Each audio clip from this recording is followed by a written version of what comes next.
পুলিশকে দিয়ে কিভাবে তৃণমূলের হারমাদ এবং দুষ্কৃতীদেরকে আশ্রয় এবং প্রশ্রয় দিচ্ছে। সন্দেশখালী তার ব্যতিক্রম নয়।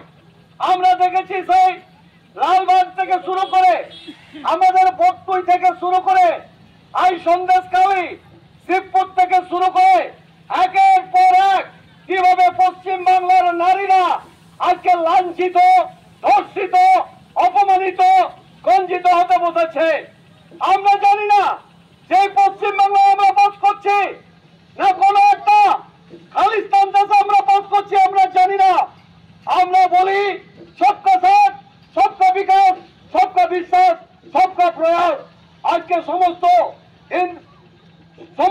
ধর্ম বর্ণ নির্বিশেষে আমরা ভারতীয় জনতা পার্টি করি। যেখানে আমাদের ভারতবর্ষের প্রথম ভারতীয় জনতা পার্টি ক্ষমতায় আসীন হওয়ার পর আমরা রাষ্ট্রপতি পেয়েছিলাম ডক্টর এপিজে আব্দুল কালামকে। আমরা সেখান থেকে প্রমাণ করতে চাই যে আমরা কোনো জাতি বিন্যাস করি না, কোনো ধর্ম বিন্যাস করি না, আমরা সবাইকে নিয়ে চলতে চাই। কিন্তু পশ্চিম বাংলার মাননীয় মুখ্যমন্ত্রী আমরা দেখেছি বিধানসভার ভিতর থেকে শুরু